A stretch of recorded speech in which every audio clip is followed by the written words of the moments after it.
நாட்டு மக்களிடம் கண்கலங்கிய வடகொரிய அதிபர் கிம்.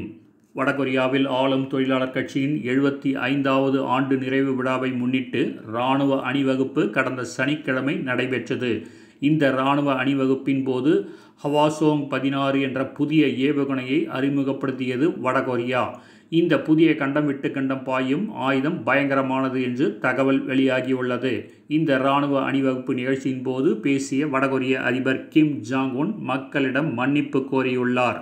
அவர் பேசியது குறித்து பிரபல ஆங்கில ஊடகம் வெளியிட்டிருக்கும் செய்தியில், எங்கள் நாட்டு மக்கள் வானத்தை விட உயரமாகவும் கடல் போன்று ஆழமாகவும் என் மீது நம்பிக்கை வைத்துள்ளார்கள். ஆனால் அதை நான் திருப்திகரமாக செய்ய தவறிவிட்டேன்.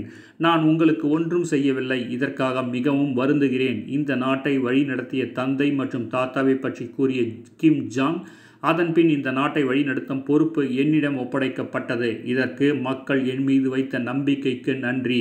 என் முயற்சிகள் எப்போதும் நேர்மையாகவே இருக்கும். தங்கள் வாழ்க்கையில் உள்ள சிரமங்களை என்னால் புரிந்து கொள்ள முடிகிறது என்றும் தந்தை மற்றும் தாத்தாவை மேற்கோள் காட்டி பேசியுள்ளார். பேசும்போது கிம் கண் கலங்கிவிட்டதாகவும், கிம்மின் உரையை கேட்டு அங்கிருக்கும் மக்கள் பலரும் கண் கலங்கிவிட்டதாகவும், இராணுவ வீரர்களுக்கு அவர் ஆற்றிய உரையை கண்டு சில இராணுவ வீரர்களும் உணர்ச்சியில் கண் கலங்கியதாக தகவல்கள் தெரிவிக்கின்றன.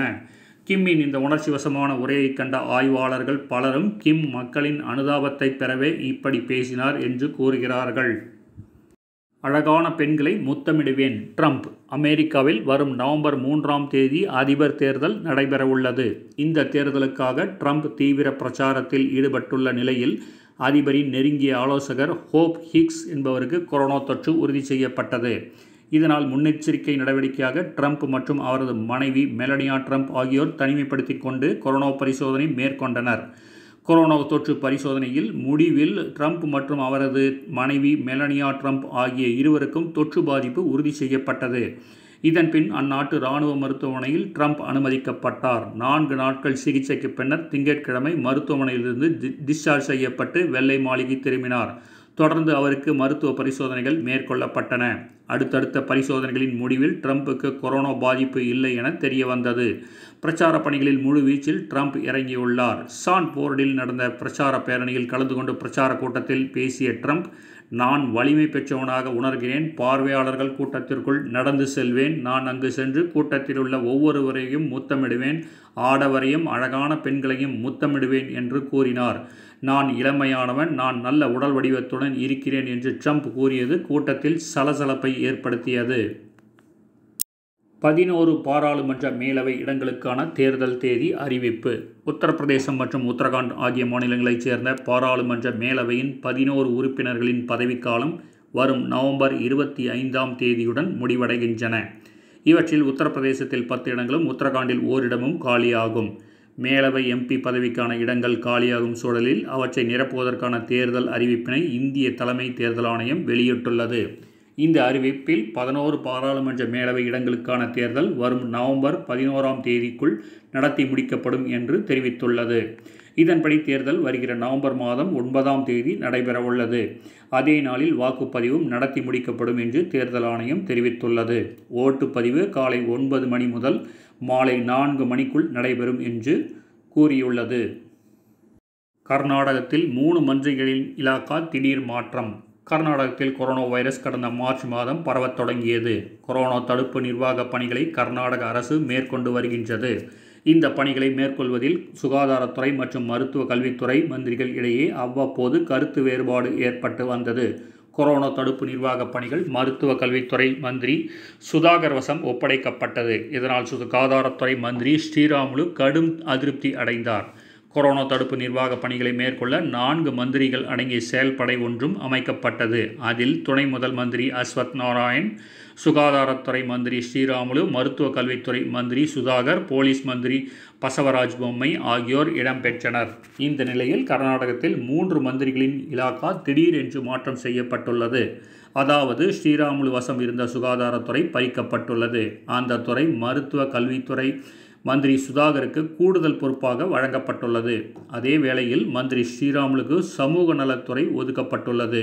இந்த சமூக நலத்துறை துணை முதல் மந்திரி கோவிந்த் கர்ஜோலிடம் இருந்தது. மேலும் ஸ்ரீராமுலுவிடம் இருந்த இன்னொரு துறையான பிற்படுத்தப்பட்டோர் நலத்துறை முதல் மந்திரி எடியூரப்பா தன்வசம் எடுத்துக்கொண்டுள்ளார் என்பதும் குறிப்பிடத்தக்கது. ஆந்திர முதல்வர் ஜெகன்மோகன் ரெட்டி மீது வழக்கு பதிவு. ஆந்திர முதலமைச்சர் ஜெகன்மோகன் ரெட்டி மீது உச்சநீதிமன்றத்தில் வழக்கு தாக்கல் செய்யப்பட்டுள்ளது. உச்சநீதிமன்ற நீதிபதிக்கு எதிராக குற்றச்சாட்டுகளை கூறிய விவகாரத்தில் விளக்கம் கோரியே மேற்படி வழக்கு தாக்கல் செய்யப்பட்டுள்ளது. இதுகுறித்து தாக்கல் செய்யப்பட்டுள்ள மனுவில் நீதித்துறைக்கு எதிராக இதுபோல பொது வெளியில் குற்றச்சாட்டுகளை கூறுவதற்கு ஜெகன்மோகன் ரெட்டிக்கு தடை விதிக்குமாறு கோரப்பட்டுள்ளது. உச்சநீதிமன்ற நீதிபதி என்.வி. ரமணா தெலுங்கு தேசம் கட்சி தலைவர் சந்திரபாபு நாயுடுவுக்கு சாதகமாக ஆந்திர உயர்நீதிமன்ற செயல்பாடுகளில் தலையிடுவதாக புகார் கூறி உச்சநீதிமன்ற தலைமை நீதிபதிக்கு ஆந்திர முதலமைச்சர் ஜெகன்மோகன் ரெட்டி கடிதம் எழுதியிருந்ததும் குறிப்பிடத்தக்கது. சசிகலாவிற்கு எப்போதும் ஆதரவாக இருப்போம் கருணாஸ். திருச்சி தாராநல்லூர் அருகே கீரைக்கடை பஜாரில் முக்குளத்தோர் புலிப்படை தலைவர் கருணாஸ் எம்.எல்.ஏ. செய்தியாளர்களிடம் பேசினார். திருச்சி கீரைக்கடை பகுதியில் உள்ள முத்துராமலிங்க தேவர், சுதந்திர போராட்ட வீரர்கள், மருதுபாண்டியர்கள் உருவம் வரைந்த பெயர் பலகை சமூக விரோதிகளால் அவமதிக்கப்பட்டுள்ளது. இப்பகுதியில் உள்ள பெண்களுக்கும் பாதுகாப்பு இல்லாத அச்சுறுத்தலான நிலை ஏற்பட்டுள்ளது. இது குறித்து காவல்துறை உரிய நடவடிக்கை எடுக்க வேண்டும். முக்குளத்தோர் புலிப்படையை கலைத்துவிட்டு பாஜகவில் இணையப் போகிறோம் என்கிற தகவல் தவறானது. எந்த கட்சியுடனும் எங்கள் அமைப்பை இணைக்க மாட்டோம், அமைப்பை கலைக்கவும் மாட்டோம். தொடர்ந்து தனித்தன்மையோடு செயல்படுவோம். சசிகலாவிற்கு எப்போதும் ஆதரவாக துணைவாகவும் இருப்போம். வரும் சட்டப்பேரவை தேர்தலில் தனிச்சின்னத்தில் போட்டியிடுவது குறித்து மாநில நிர்வாகிகளுடன் ஆலோசித்து முடிவெடுப்போம். எங்களுடைய கூட்டணியில் எந்த பிரச்சனையும் இல்லை என்றும் கூறினார் கருணாஸ். அமைச்சர் ராம் நரேஷ் அக்னிஹோத்ரிக்கு கொரோனா தொற்று. உத்தரப்பிரதேசத்தின் கலால் துறை அமைச்சர் ராம் நரேஷ் அக்னிஹோத்ரிக்கு கொரோனா தொற்று இருப்பது உறுதியானது.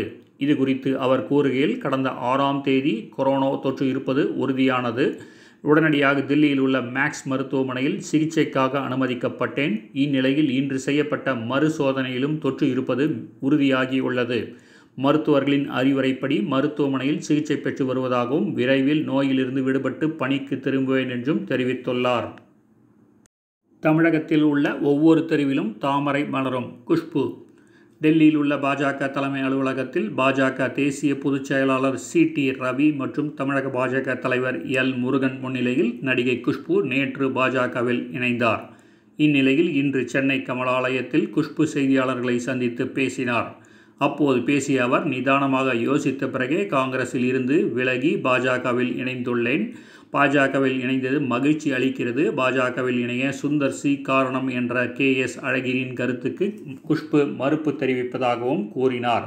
பாஜகவின் நல்ல திட்டங்களுக்கு காங்கிரஸில் இருக்கும்போதே வரவேற்பு தெரிவித்துள்ளேன். காங்கிரஸ் கட்சி என்னை அவமதித்தது. காங்கிரஸில் செயல்பட அனுமதிக்கவில்லை. காங்கிரஸ் தலைவர்கள் சிந்தனை மோசமாக உள்ளது. சோனியா மீது எனக்கு எப்போதும் மரியாதை உள்ளது. மக்களுக்கு நல்லது செய்யவே பாஜகவில் சேர்ந்துள்ளேன். பதவிக்காகவோ பேரம் பேசியோ சேரவில்லை. காங்கிரஸ் என் மீது வைத்துள்ள குற்றச்சாட்டுகளுக்கு விரைவில் பதிலளிப்பேன் என்றார். தமிழகத்தில் உள்ள ஒவ்வொரு தெருவிலும் தாமரை மலரும் என்றும் குஷ்பு கூறினார்.